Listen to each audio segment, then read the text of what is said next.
C'est mardi et c'est l'heure des informations sur Canal Vimkwera. Ravi de vous retrouver au sommet de ce journal. L'église des Assemblées de Dieu de Gouné a abrité dimanche dernier la cérémonie de lancement officiel des activités du mandat 2022-2025 de la JAD régionale du Kadiogo. Plusieurs activités ont meublé donc ce culte de lancement, un culte à suivre dans cette édition. Mesdames, Mesdemoiselles, Messieurs, bonsoir. De l'appétit pour vous qui êtes à table. La revue annuelle 2023 du cadre sectoriel du dialogue gouvernance administrative et locale s'est tenue ce 28 février 2023 à Ouagadougou. Un cadre qui permet de faire le bilan des activités menées au cours de l'année écoulée et élaborer donc un plan d'action 2023-2025 du dit secteur. Un reportage signé Nathalie Wedraogo, Gédon Tapsoba. Du côté du cadre sectoriel de dialogue, gouvernance administrative et locale, l'heure est à l'examen et à la validation du rapport annuel de performance 2022 et du plan d'action sectoriel pour la stabilisation et le développement 2023-2025. Ministères concernés, partenaires techniques et financiers, collectivités territoriales, organisations de la société civile et secteur privé étaient ensemble pour apprécier les acquis engrangés sur les 45 activités prévues pendant l'année écoulée. Des acquis reconnus moyens compte tenu du contexte difficile. Nous avons entièrement pu réaliser 23 actions, soit un taux de réalisation de 51%. Ce taux est moyen, mais il faut le situer dans le contexte actuel, donc le contexte sécuritaire, très difficile pour notre pays. Mais à côté de ça, nous avons un certain nombre d'acquis. Nous avons par exemple au niveau du ministère en charge de la fonction publique, la suspension des recrutements sur mesures nouvelles. Nous avons également l'audit de l'ensemble des recrutements. Et en 2022, nous avons été en mesure également d'adopter par le Conseil des ministres le projet de loi portant dépolitisation de l'administration publique et renforcement de la méritocratie. Nous avons pu également mener dans l'ensemble des 45 provinces, dans l'ensemble des 13 régions, des sessions de sensibilisation à l'endroit de l'ensemble de la population pour contribuer à la lutte contre l'extrémisme violent. Un contexte sécuritaire difficile, une instabilité institutionnelle et la rareté des ressources financières sont entre autres les défis majeurs rencontrés dans la mise en œuvre du plan d'action. Mais ce sont des défis que les partenaires financiers comptent bien relever avec l'ensemble des membres du cadre sectoriel de dialogue. Problèmes de ressources financières et de problèmes de sécurité. Bon, on ne peut rien faire pour la sécurité, mais au moins pour les ressources financières, on peut engager des dialogues avec les partenaires, les PTF, de manière à ce qu'on puisse améliorer l'accès aux ressources financières, de manière à pouvoir faciliter la mise en œuvre des activités prévues. Malgré le bilan moyen et les difficultés persistantes, il y a de l'espoir pour l'avenir. La perspective, on va dire à court terme et à moyen terme, c'est vraiment de retrouver la stabilité pour notre pays. Et dans ce sens, la plus grande partie des efforts du pays, des efforts financiers, mais également d'autres efforts, sont orientés vers la lutte contre l'insécurité. Donc ça, c'est vraiment important pour pouvoir envisager sereinement tous les autres aspects qui vont suivre. Une fois que nous allons être capables de travailler à régler cette question sécuritaire, nous allons aussi, du même temps, rendre beaucoup plus favorable le contexte pour les investisseurs. Donc ça va permettre également à beaucoup d'investisseurs de pouvoir intervenir dans notre pays et ça va permettre de régler le deuxième problème qui est la rareté des ressources. Le troisième problème en lien avec l'instabilité institutionnelle, son Excellence Monsieur le Président du Faso l'a dit et l'a répété, le problème que nous vivons aujourd'hui tire ses fondements aussi de la gouvernance. Donc nous sommes en train de travailler à améliorer la gouvernance du secteur public dans notre pays. Nous pensons que l'ensemble de ces efforts-là vont nous permettre d'avoir un Burkina Faso de paix, un Burkina Faso résilient et un Burkina Faso dont l'administration publique travaille à la satisfaction des besoins de l'ensemble des populations où qu'elles se trouvent sur le territoire national. On rappelle, le cadre sectoriel de dialogue est le dispositif mis en place pour le suivi et évaluation du plan d'action gouvernemental.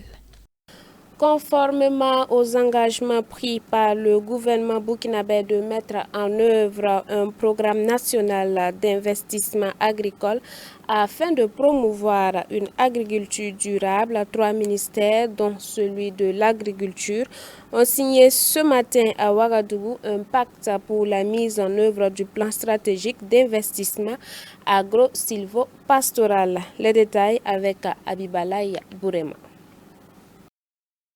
Une synergie d'action des acteurs pour relever les défis du secteur de production agro-silvopastorale dans un contexte sécuritaire et humanitaire difficile à travers un cadre sectoriel de dialogue des 3 ministères dont le MARA, ministère de l'Agriculture, des Ressources animales et halieutiques, celui de l'Environnement, de l'eau et de l'assainissement et le ministère de l'Enseignement supérieur, de la Recherche et de l'Innovation. Ce cadre permet d'échanger sur les préoccupations de ces ministères. Au cours de cette rencontre, nous avions examiné les performances, le cadre de performance pour l'année 2022. Nous avons aussi examiné le plan de stabilisation et de développement qui a été, institué dans le cadre de la transition, en lien avec le plan d'action de la transition. Et après, nous avons regardé aussi les cadres des réformes. Quel type de réformes nous devons faire dans notre secteur pour être le plus performant possible et remplir convenablement nos missions. Nous avions signé un pacte. En fait, ce pacte-là vient traduire la volonté, la ferme volonté des partenaires techniques et financiers et aussi des acteurs étatiques de se donner la main pour mobiliser les financements nécessaires pour la mise en œuvre du plan stratégique national d'investissement dans le secteur agro-pastoral. Je rappelle que le PNIASP nécessite la mobilisation de 1505 milliards de francs CFA. Nous avions déjà mobilisé environ 51% de ce montant. Il nous reste encore 49% à rechercher. Et ce pacte-là, justement, c'est pour dire, alors nous nous donnons la main pour rechercher ensemble les financements complémentaires pour la mise en œuvre du PNIASP. En termes de performance, pour le secteur agro-silvopastoral, le résultat est satisfaisant. Un résultat qui se situe autour de 65%. Pour améliorer davantage ses performances, des recommandations ont été faites. La recommandation pour améliorer ses performances, il a été demandé aux uns et aux autres de faire des efforts importants pour réaliser les activités dans les délais, notamment les dossiers qui sont en cours, qu'on puisse activer les différents leviers en notre possession pour les améliorer. Il nous faut aussi décaisser suffisamment d'argent, parce qu'à certains moments, nous réclamons, nous demandons davantage de ressources financières, mais nous ne dépensons pas suffisamment ce qui nous est déjà accordé. À titre d'exemple, les décaissements tournent globalement autour de 75%. Donc, nous pouvons encore améliorer ces taux-là en améliorant nos pratiques et en agissant par anticipation et avec beaucoup de rigueur et de synergie dans nos actions. Pour des démarches plus efficaces, selon les partenaires techniques et financiers, il faut décaisser d'abord ce qui est existant. Nous parlons d'un autre plan dans cette édition et je vous l'annonçais en titre, l'église des Assemblées de Dieu de Goungé a abrité le dimanche 26 février dernier le culte de lancement des activités du mandat 2022-2025 de la JAD régionale du Kadiogo. Défilé, chants, discours et prédications autour du thème principal tiré de Philippiens, le chapitre 3 au verset 14, donc on marqué le culte de lancement. Les détails avec Soré Joël Yannick Kaboré avec la voix de Nathalie Ouedraogo. La jeunesse des Assemblées de Dieu de la région du Kadiogo veut marquer d'une pierre blanche son mandat 2022-2025 en basant son plan d'action de plus de 25 millions de francs CFA sur le passage biblique de l'Épître aux Philippiens, chapitre 3, verset 14. Le bureau prévoit mener des activités d'ordre spirituel et social pour une jeunesse ancrée davantage dans la parole de Dieu. Notre plan d'action d'abord se base sur le thème de Philippiens 3, verset 14, qui nous appelle à courir vers le but. Et pour y arriver, nous avons prévu un certain nombre d'activités qui concernent principalement le développement spirituel de la jeunesse. Deuxièmement, la promotion des activités sociales, parce qu'il faut une certaine solidarité entre nous pour pouvoir s'attraper les mains et avancer dans ce combat terrestre. Troisièmement, il y a le soutien des églises et également le soutien des structures sœurs. Voilà un peu les grandes lignes et nous fondons cela en tout cas avec un certain nombre de principes d'amour pour Dieu et d'amour pour le prochain, un certain nombre de principes de sacrifice et d'engagement pour l'œuvre de Dieu. C'est une initiative saluée par le pasteur principal de l'église des Assemblées de Dieu de Gunga. Le prédicateur du jour encourage la jeunesse à rester ferme dans la foi et à vivre la parole de Dieu. Comme ils l'ont donné comme thème du mandat qui est de courir vers le but, vers l'essentiel, nous les encourageons à rester fermes parce que le combat de la foi n'est pas facile. Mais difficile ne veut pas dire impossible. Christ en nous, la Bible dit que c'est l'espérance de la gloire. Donc de rester ferme, de vivre la parole de Dieu, de prier et de servir le Seigneur. Sauver pour servir, puis racheter le temps car les jours sont mauvais. Ce sont les deux sous-thèmes du mandat de la JA du Kadiogo qui appellent les jeunes à l'union et à la cohésion en Christ. Toujours dans le même registre ecclésiastique, les rideaux se sont fermés sur la grande convention missionnaire de l'Église des Assemblées de Dieu de Lafiabougou en partenariat avec le Conseil régional des Assemblées de Dieu de Bobo Sud. À la question « Que veux-tu que je fasse ?», les participants à la dite convention ont répondu par des dons en nature et en espèces estimés à environ 17 millions de francs CFA. Les échos avec Odette Zouangena, Xavier Ouedraogo.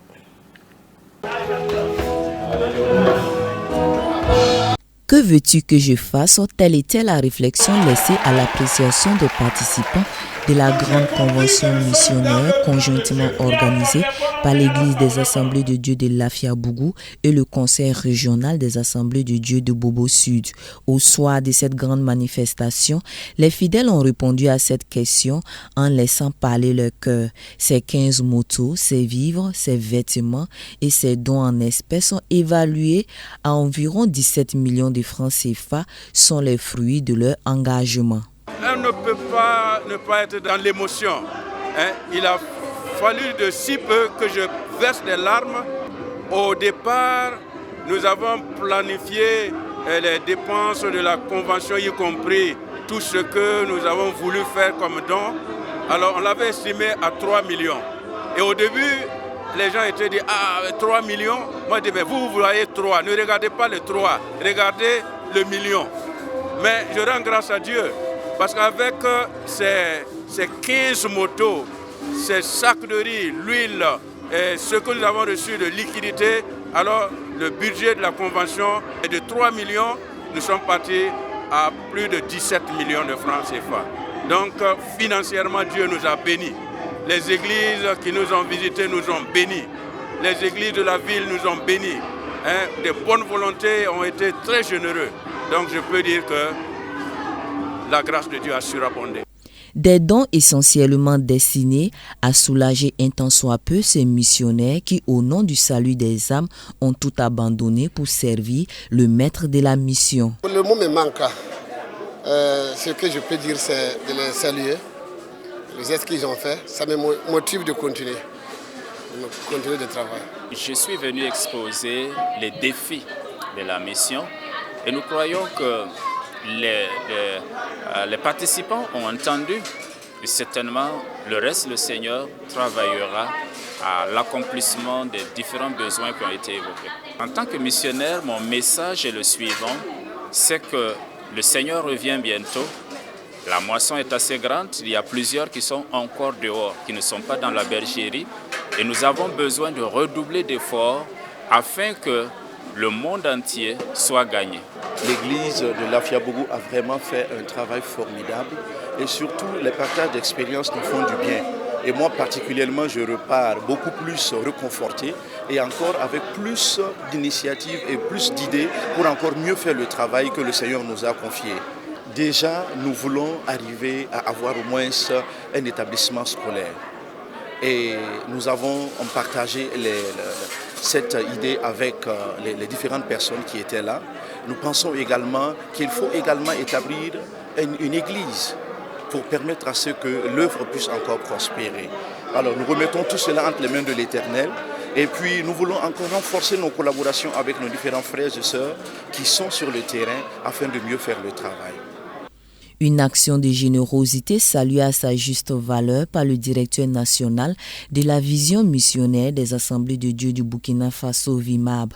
Saisissant de cette aubaine, ce dernier a invité l'ensemble des chrétiens à emboîter les pas des donateurs. 15 motos, imaginez. À qui aurait pu imaginer cela? Et je crois que c'est parce que le Seigneur a touché le cœur de chacun qui a certainement posé la question et Dieu a poussé à faire quelque chose pour l'œuvre du Seigneur. Je crois que je peux me réjouir grandement de ce que j'ai vu et de ce qui s'est passé. Je vais encourager toutes les églises à organiser des conventions missionnaires parce que cela va résoudre un certain nombre de problèmes et répondre à beaucoup de questionnements de nos missionnaires. Booster davantage l'œuvre missionnaire, c'est tout le challenge que compte relever dorénavant les églises présentes courant ces jours d'enseignement, d'édification et de bénédiction. Nous ne pouvons que dire merci au Seigneur. Nous sommes vraiment comblés de ce qui a été fait. Vraiment, c'est des choses on craignait, mais on a vu que effectivement le Seigneur nous a assistés. Ça s'est bien terminé et ce qu'on a vu vraiment nous pousse à rendre grâce au Seigneur. Cette grande convention restera ouverte jusqu'à ce que nous atteignions les non-atteints. Ça nous réengage et ça nous permet donc de comprendre que nous n'avons pas toujours répondu comme il se doit à cette question fondamentale, Seigneur, que veux-tu que je fasse? Et chacun ce matin prend l'engagement de dire je soutiens par la prière, je soutiens par mon argent, je soutiens par mon temps, je soutiens en y allant dans le champ missionnaire et pour l'œuvre donc de Dieu. Pour marquer d'une pierre blanche cette grande apothéose, les organisateurs ont procédé au baptême d'eau de 47 personnes. Rappelons que cette grande convention missionnaire s'est tenue du 22 au 26 février 2023 avec une vision principale, inciter les chrétiens à faire de la mission une priorité. Ce fut des temps de formation, d'enseignement, d'édification, de témoignages ponctués d'un renforcement en louange et en adoration.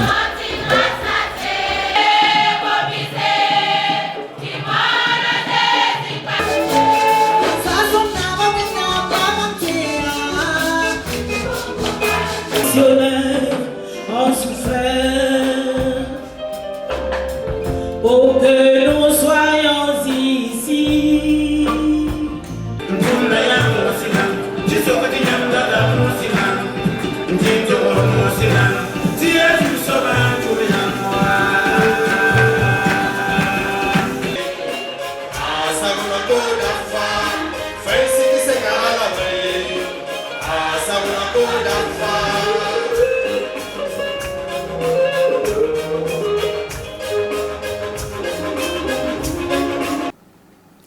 Voilà toujours à Bobo Dioulasso. Au soir de la dite manifestation, l'honneur est revenu au président du comité d'organisation, à la personne du pasteur Moïse Oubda, d'apporter le message de clôture. Du haut de la chaire, le pasteur principal de l'église des Assemblées de Dieu de Lafiabougou a saisi donc cette occasion pour lancer un appel au peuple de Dieu. Nous l'écoutons au micro de Xavier Wedraogo, Odette Zangena.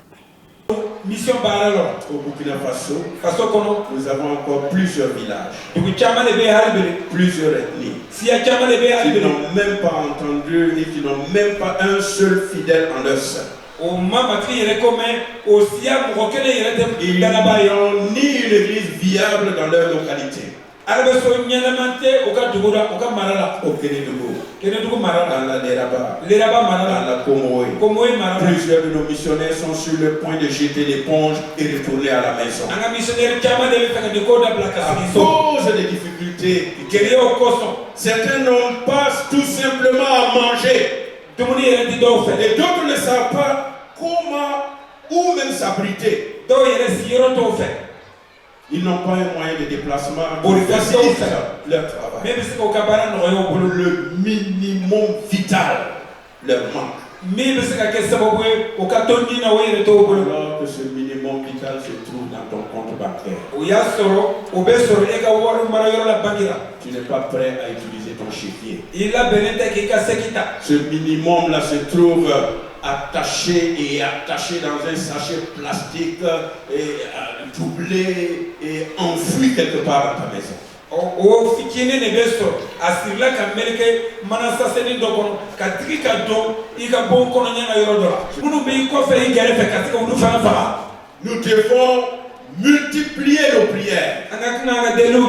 Que les églises organisent des semaines de prières missionnaires.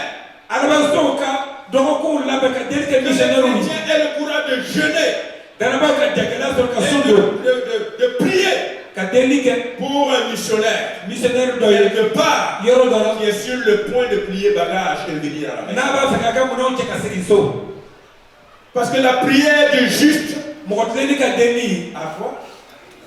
Une grande efficacité. Mais quand le juste se tait, qu'est-ce qui se passe? Le silence des justes donne la victoire à Amalek. Mais quand ces prières montent vers Dieu, Dieu ne peut pas rester indifférent. Cette zone qui renferme une forte concentration des peuples non atteints, le Seigneur m'a convaincu que nous pouvons atteindre ces peuples-là. Nous pouvons les atteindre. Nous pouvons les chercher, les trouver. Et nous allons en Sierra Leone pour ouvrir la page de l'actualité hors de chez nous face à l'accroissement de la population et au manque d'infrastructures à Freedom. Plusieurs maisons de fortune poussent sur le littoral et la mer. La capitale sierra-léonaise Freetown peine à loger sa population croissante, désormais estimée à 1,5 million d'habitants. Face au manque d'infrastructures adéquates, les personnes démunies ont trouvé une solution, construire sur la mer, un mode de vie contraignant, illégal et non réglementé. C'est ici que j'ai eu l'opportunité de construire ma cabane car je suis dans l'incapacité d'acheter et de construire une maison ailleurs.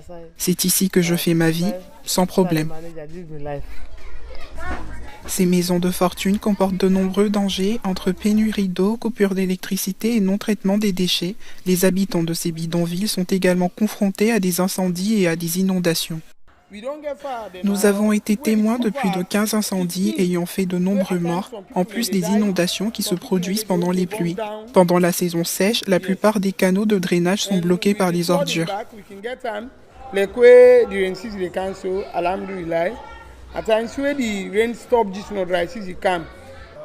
Les aléas climatiques et le manque d'opportunités dans les campagnes sont à l'origine de l'exode rural massif que traverse ce pays d'Afrique de l'Ouest aux prémices de sa transition démographique.